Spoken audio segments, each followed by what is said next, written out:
자, 우리 말씀 보도록 하겠습니다. 네, 말씀 우리가 목사님 요걸 체크를 안 했네요. 잠깐만요. 네네. 에베소서 4장 22절부터 24절까지의 말씀인데, 자, 오늘은 성경책을 읽고 또 한 번에 본문을 또 살펴보도록 할 거예요.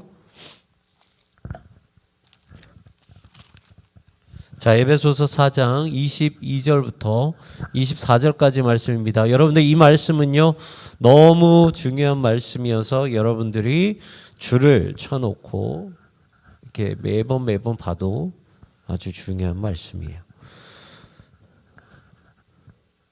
자, 우리 한놈 어디 갔어? 화장실 갔나? 자, 우리 말씀 보도록 할게요. 자, 같이 읽도록 하겠습니다. 네, 이거가 네, 재성쌤 제 거 요거 네, 됩니다. 자, 같이 한번 읽겠습니다. 시작. 너희는 유혹의 욕심을 따라 썩어져가는 구습을 따르는 옛사람을 벗어버리고 오직 너희 심령이 새롭게 되어 하나님을 따라 의와 진리의 거룩함으로 지으심을 받은 새 사람을 입어라. 아멘. 자, 앞에 한번 보고 다시 한번 읽도록 하겠습니다. 자, 다시 한번, 요거는 세번역 성경 버전입니다. 다시 한번 읽을게요. 시작. 여러분은 지난날의 생활 방식대로 허망한 욕정을 따라 살다가 썩어 없어질 그 옛사람을 벗어버리고 마음의 영을 새롭게 하여 하나님의 형상을 따라 참 의로움과 참 거룩함으로 지으심을 받은 새 사람을 입으십시오. 아멘. 다시 한번 기도합니다. 사랑과 은혜가 풍성하신 하나님, 거룩하신 말씀 앞에 섭니다. 다시 한번 옛 사람을 버리고 다시 한번 새 사람을 입기 소망하고 결단하며 이 말씀 앞에 설 때 우리 사랑하는 친구들의 그 마음 영적으로 거듭나기를 원합니다. 다시 한번 결단하길 원합니다. 그래서 세상 가운데에서 한 주간 다시 한번 승리하길 원합니다. 하나님 인도하여 주시옵소서. 주님 말씀하여 주시옵소서. 저희가 듣겠나이다. 감사드리며 예수님의 이름으로 기도합나이다. 아멘. 자, 오늘은 이제 우리 온전한 예배 시리즈 계속해서 우리 그 예배 시리즈로 우리가 나가 볼 텐데요. 오늘은 그 예배 실천에 대해서 한번 이제 말씀을 살펴보려고 합니다. 에베소서 3번역 말씀을 여러분들한테 다시 한번 읽게 한 것은 조금 더 이해하기 쉽게 여러분들과 함께 본문을 나누기 위해서 이렇게 목사님이 준비를 했습니다.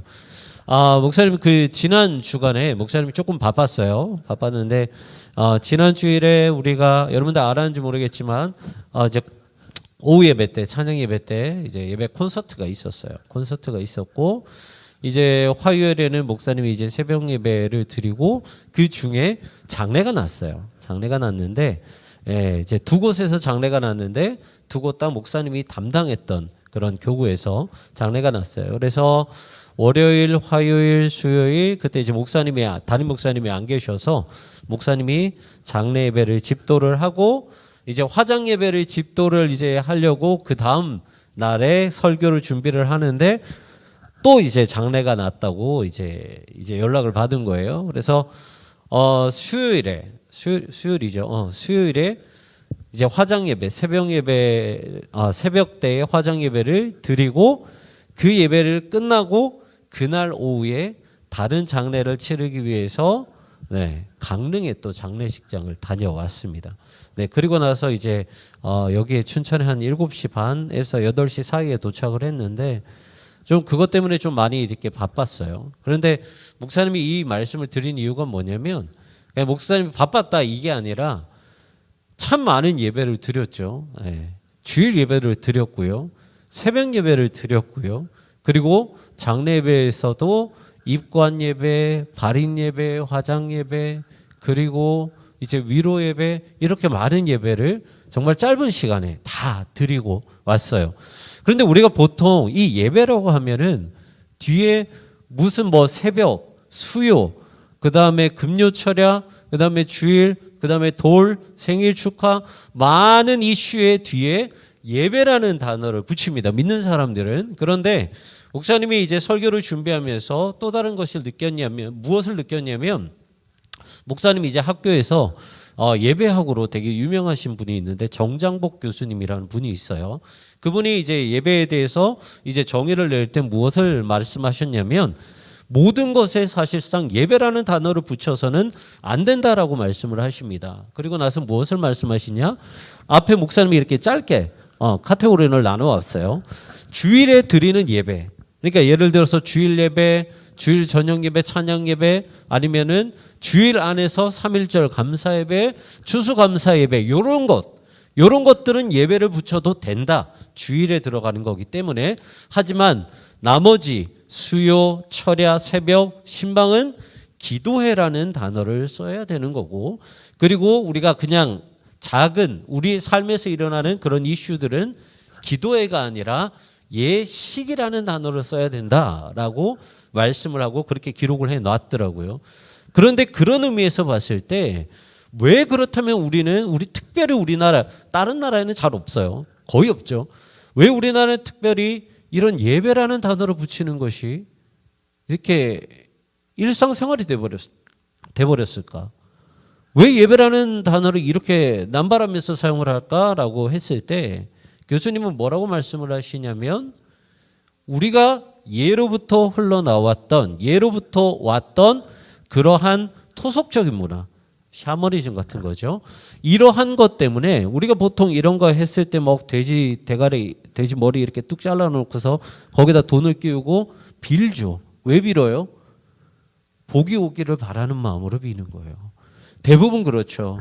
우리가 옛날부터 쭉 이어나오는 그러한 복을 비는 습관 때문에 그런 것들이 알게 모르게 남겨져 있어서 예배라는 단어를 붙인다라는 거예요. 그런데 그런 의미에서 생각을 해봤을 때 예배란 무엇이냐? 복을 비는 행위로 잘못 비춰질 수 있다는 거죠. 물론 우리가 감사하는 의미에서 예배라는 단어를 붙일 수도 있지만 알게 모르게 그 안에는 기복신앙이 자리 잡고 있다는 거예요. 그래서 정장복 교수님은 뭐라고 말씀하시냐면 예배에 대해서 바른 정의를 가지고 바른 예배를 드리는 것이 필요하다라고 말씀하시는 거죠. 여러분들 예배는요. 계속해서 이 예배에 대해서 우리가 말씀을 나눌 때 이 말을 계속해서 여러분들한테 반복을 했어요. 예배는 하나님과 백성 사이에 일어나는 경이로운 사건이다라고 끊임없이 반복을 해서 여러분들한테 말씀을 드렸습니다. 여러분들 따라해 보세요. 목사님 따라해 보세요. 너와 나의 연결고리. 되게 이해하기 쉽죠? 너와 나의 연결고리. 여러분들 입에 붙잖아요. 이게 예배라는 거예요. 하나님과 나와의 연결고리가 생기는 것이 예배라는 거죠. 하나님과 나와의 사이 가운데 경이로운 사건이 터지는 것이 바로 예배라는 거예요. 목사님은 여러분들이 이 예배 시리즈에 대해서 우리가 설교를 함께 나눌 때 이것에 대해서는 반드시 잊지 말았으면 좋겠습니다. 여러분들 목사님이 간단한 질문을 한번 드려볼게요. 우리가 예배를 드릴 때 예배를 받으시는 분이 누구세요? 아주 쉽죠. 예배를 받으시는 분이 누구세요? 누구야? 하나님이시죠. 하나님은 누구세요? 하나님은 스스로 계시는 분이세요. 우리의 예배를 받으시는 하나님 아무런 문제가 없어요. 그렇다면 목사님이 질문을 해볼게요. 자, 하나님의 백성, 예배를 드리는 하나님의 백성은 누구일까요? 그리고 어떻게 하면 하나님의 백성이 될까요? 질문에 대한 명확한 대답은 확실해요. 우리가 예배를 드릴 때 예배를 받으시는 분은 하나님. 이거는 바뀌지 않아요. 그런데 그렇다면 하나님의 백성은 누구일까? 예배를 드리는 하나님의 백성은 누구일까? 라고 했을 때 그 질문에서 반드시 들어가야 되는 대답은 뭐냐면 바로 이거예요. 은총이라는 거예요. 은총. 여러분 은총은 그냥 어렵게 생각하지 말고요. 뒤에 영어를 생각을 하면 조금 더 쉬울 거예요. 그레이스 은혜고요. 그 다음에 기프트 선물이에요. 하나님이 인간에게 어떻게 해요? 돈을 받고 아니면 돈을 안 받고 값을 안 치르고 값을 아무것도 치르지 않고 그냥 내어주신 선물이 은총이라는 거예요. 하나님과 예배를 올려드리는 하나님의 백성, 하나님의 백성에 대한 가장 큰 자격 조건이 무엇이냐? 하나님께서 값없이 주시는 그 선물을 받았으면 그것이 하나님의 백성이라는 거예요. 그렇기 때문에 인간의 공로, 인간의 노력이 필요 있다 없다? 필요 없다라는 거죠. 봐요. 그러면 목사님이 정리해서 말씀드릴게요. 두 가지 문장이 있어요. 죄인이 하나님의 백성이 되었을 때 은총을 받는다. 죄인이 은총을 받았기 때문에 하나님의 백성이 된다. 여러분들 이 말씀 중에서 어떠한 말이 맞을까요? 첫 번째일까요? 두 번째일까요? 헷갈리죠? 갑자기 목사님이 두 개 다 해요 막 이럴까 봐. 첫 번째요, 두 번째예요? 두 번째예요. 죄인이 하나님의 백성이 되었을 때라는 것은 성립이 될 수가 없어요. 죄인이 어떻게 하나님의 백성이 돼요? 우리 같은 죄인은 아무것도 할 수 없는 사람이기 때문에, 없는 존재이기 때문에 첫 번째 문장은 대답이 될 수가 없어요. 죄인은 오직 하나님의 값없는 선물을 받았을 때만이 하나님의 백성이 될 수 있다라는 거죠. 여러분들, 우리는 하나님께로 가까이 나갈 수 없습니다.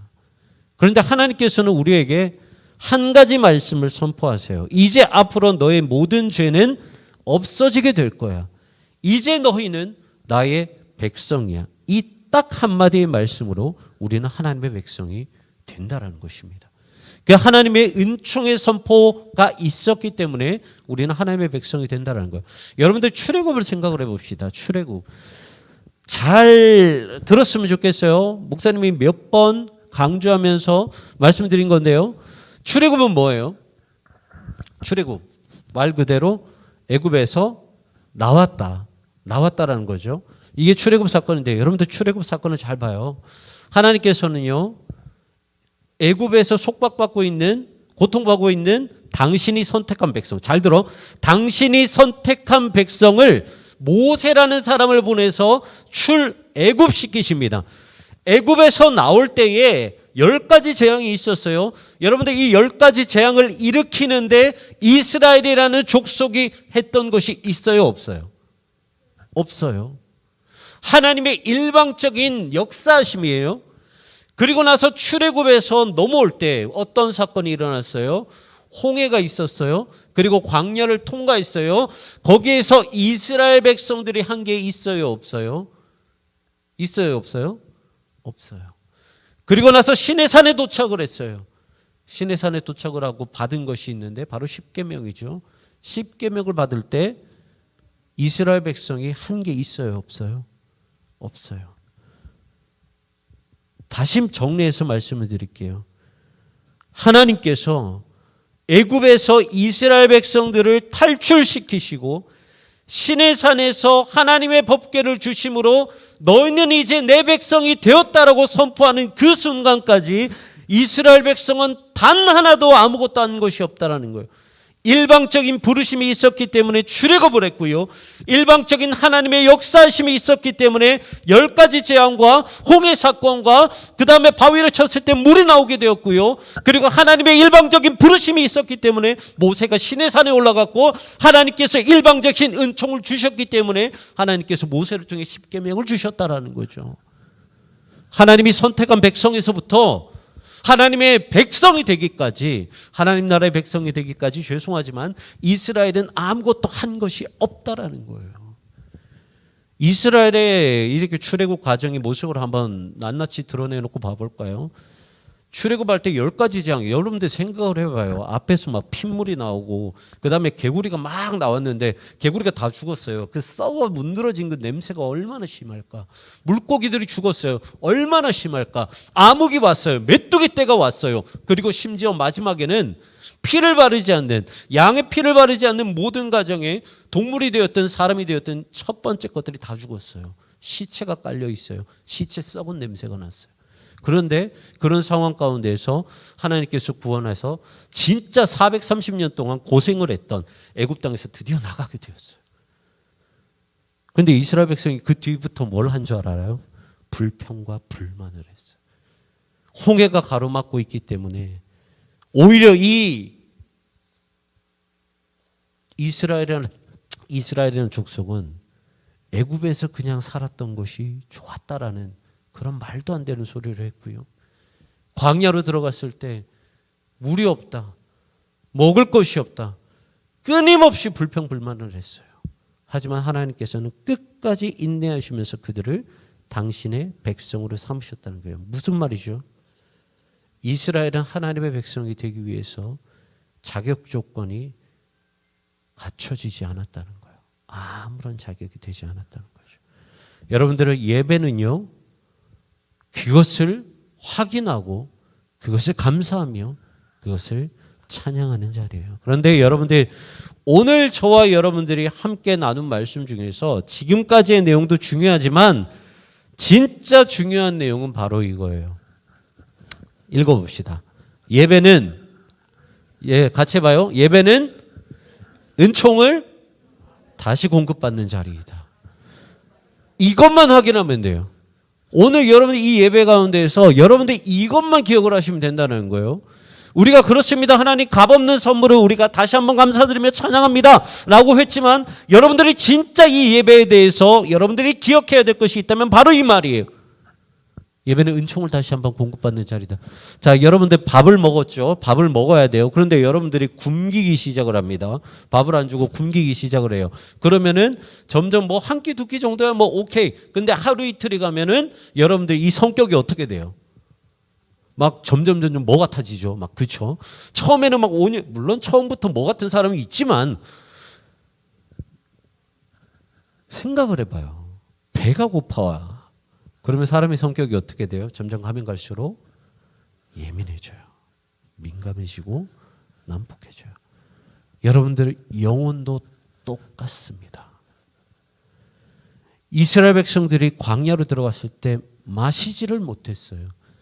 사흘을 마시지를 못하고 먹을 것이 없어서 입이 바짝바짝 마를 때 이스라엘 백성들은 철저하게 인간적인 모습을 내비쳤어요. 하나님 목마릅니다. 불평했고요. 하나님 배고파 죽겠어요. 불평했어요. 이게 인간의 본질적인 모습이에요. 여러분들 영혼도 마찬가지예요. 우리의 영혼이 은총에 대해서 계속해서 채워지지 않는다면, 우리의 영혼이 은혜로 채워지지 않는다면 영적으로 메마를 수밖에 없고 여러분들의 삶 가운데서는 불평과 불만이 나올 수밖에 없다라는 거죠. 전혀 그리스도인 되는 그런 삶을 살아가지 못한다라는 거예요. 아무리 하나님께서 삶의 곳곳에 작은 자리 하나하나마다 하나님의 은혜, 하나님께서 살아계신다라는 그런 흔적을 보인다 하더라도 영적으로 예민해져 있으면 그것을 보지 못한다라는 거예요. 그래서 여러분들은 어떠한 상황이 되었든 간에 이 예배가 아니어도 돼요. 어떠한 상황이 되었든, 말씀이 되었든, 큐티가 되었든, 아니면 설교가 되었든 여러분들의 영혼을 계속해서 공급해 주셔야 된다는 거죠. 은총을 공급해 주셔야, 여러분들 스스로 공급하라는 게 아니에요. 말씀을 통해서 공급하라는 거예요. 메마르지 않게. 특별히 여러분들은 고등학생이에요. 맨날 첫날 공부하고 학원 다니다 보면 다 잊어버려. 뭔가 배울 수는 있죠. 1 더하기 1이라는 거, 2라는 것을 배울 수 있고, 그 다음 날은 2 더하기 2는 4라는 것을 배울 수 있어요. 여러분들이 알아가는 지식은 늘어날지는 모르겠지만 여러분들이 하나님에 대해서 모를 때는 영적으로 메마를 수밖에 없다라는 거죠. 그러면 하나님의 백성에 대한 모습이 점점 사라져가요. 불평이 나올 수밖에 없고, 불만이 나올 수밖에 없고, 오히려 양심이라는 그 가책, 양심에 대해서 불평, 양심에 대해서 불안함과 양심에 대해서 뭔가 찔림이 있는데 그게 아무렇지 않게 시작이 돼요. 무뎌지기 시작을 해요. 하나님을 찾지 않기 시작을 해요. 우리 예배가 아니어도 좋아요. 목사님은요, 지금도 그렇게 하려고 다시 한번 좀 노력을 하고 있어요. 목사님이 신대원을 다닐 때 목사님 스스로 했던 것이 있어요. 반드시 빠뜨리지 않고 했던 것이 있는데 뭐냐면, 매일 하루하루 설교를 한 편 아니면 2편씩 듣는 거예요. 영상으로. 다른 교회 목사님들. 왜냐하면 주일에 내 교회를 안 가기 때문에 못 듣잖아요. 평일에는. 항상 들었어요. 그러면서 도서관에 앉아서 정말 매일매일 눈물을 흘렸던 것 같아요. 그런데요, 이게 전임으로 바뀌고 목사로 바뀌면서 없어져요, 그게.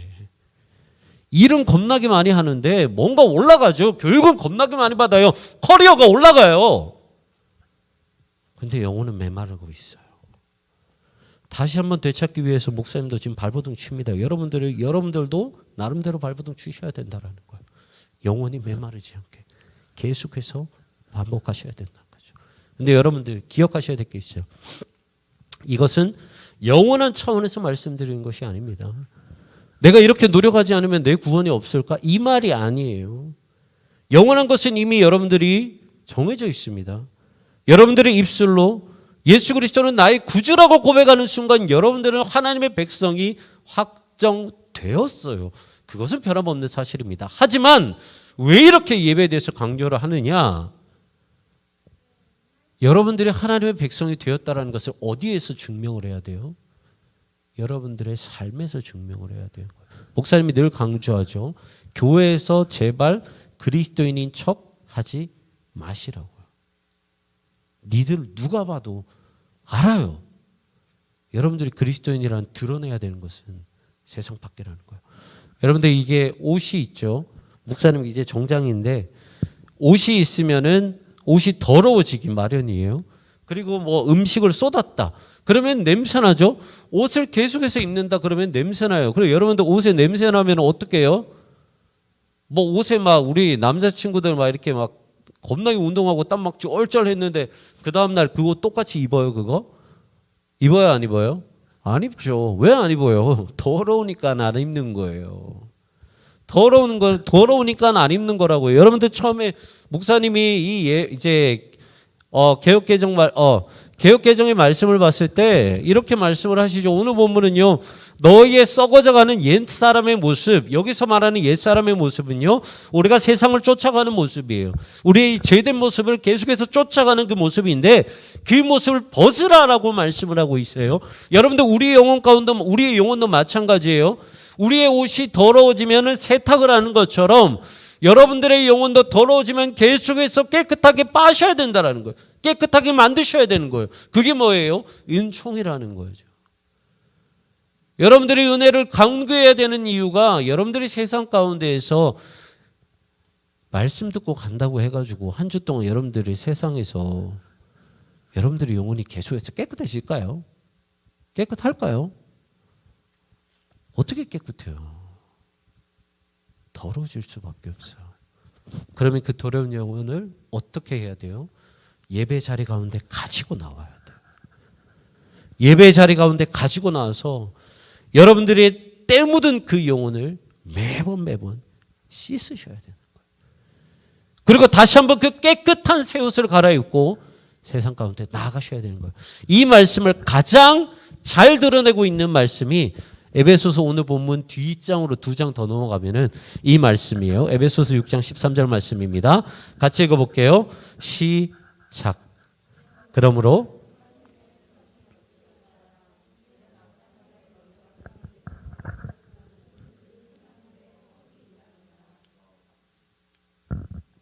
하나님의 뭘 취하라고요? 전신갑주가 뭘까요? 이거예요. 전신갑주는요, 여기에서 나오는 이 사도 바울이 쓴 전신갑주는 요거 로마 시대 때 로마 군인들이 입었던 그런 전투복입니다. 전투복이에요. 여러분들 잘 기억하셨으면 좋겠어요. 잘 들어봐. 누구든지 전투복을 입으면 뭐가 돼요? 누구든지 전투복을 입으면 군사가 돼요. 그냥 입기만 하면 군사가 돼. 전투복을 입으면 군사가 돼요. 그런데 전투복을 입은 군사라면 반드시 해야 될 게 있어요. 뭐예요? 여러분들 그냥 이게 내 전투복을 입은, 물론 이제 하준이가 이제 목사님이 생일 선물로 아이언맨 수트를 썼는데 사줬는데 막 갑자기 그런다고 막 전쟁에 나가면 미친 듯이 막 빡빡 쏘고 이러긴 하는데 물론 그런 거 말고요. 내가 로마 군사가 되려면 전투복을 입었어. 전투복을 입어서 로마 군사가 되었어요. 그러면 어디를 나가야 돼요? 전쟁터로 나가야 돼요. 내가 전신갑주를 입었어요. 전쟁터에 나갔어요. 싸우자. 죽일 듯이 목숨을 걸고 싸워요. 그러면 내가 입은 갑옷이 어떻게 되겠어요? 찢기고 찌그러지고 더러워지고 피가 묻고 땀이 묻고 더러워져야 돼요. 그러면 계속해서 싸워서 이길 때까지 싸우기 위해서는 어떻게 해야 돼요? 다시 한번 본진으로 들어와서 갑옷을 갈아 입어야 되는 거예요. 새 것으로, 헌방패를 새 것으로 바꿔야 되고요. 낡아빠진 칼을 다시 한번 새 걸로 바꿔야 되고요. 그리고 찌그러진 갑옷을 다시 한번 새 것으로, 튼튼한 것으로 갈아입어야 되는 거예요. 그게 싸움입니다. 영적인 전신갑주를 입고 싸우는 영적인 싸움 또한 마찬가지. 여러분들 예배가 그런 곳입니다. 여러분들의 영혼이 메말라 있을 때 여러분들의 영혼을 다시 한번 채우는 것이 예배이고요, 여러분들이 세상 가운데서 목숨을 걸고 싸워서 때가 묻고 찌그러져 있는 여러분들의 전신갑주를 다시 한번 교체하는 것이 예배라는 거예요. 여러분들의 예배의 실천이 오늘 기도 제목이에요. 설교 제목인데 왜 이 말씀을 했냐면, 여러분들이 결국 세상 밖에서 예배라는 것을 실천하기 위해서는 은총을 알아야 되고 예배의 참된 의미를 알아야 되고 여러분들이 영혼이 얼마나 중요한지를 알아야 되기 때문이에요. 이 시간 우리 기도했으면 좋겠어요. 하나님, 우리가 예배를 너무나도 가볍게 생각을 했다면 용서하여 주시옵소서. 하나님, 예배 가운데 우리가 은총을 찾지 않고 우리에게 아무런 값없이 주신 선물임에도 불구하고 하나님께 감사드리지 않았다면 용서하여 주시옵소서. 우리가 세상 가운데서 우리의 영혼이 때묻고 우리의 전신갑주가 망가지고 냄새나는데도 불구하고 이 예배 가운데에서 그것을 바꿔 입으려고 옛 구습을 버리고 우리가 예수 그리스도를 닮은 그 새 사람을 입지 않았다면 하나님 용서하여 주시옵소서. 용서의 고백을 올려드리시고요, 회개의 고백을 올려드리시고요, 그렇다면 다시 한번 하나님 옛 모습을 벗고 다시 한번 새 사람을 입길 원합니다. 다시 한번 새 것으로 교체하길 원합니다. 다시 한번 은총으로 말미암아 우리의 영혼을 채우길 원합니다. 이 시간 우리가 이 기도 제목 가지고 하나님 아버지 앞에 기도하며 나가겠습니다. 기도하시겠습니다.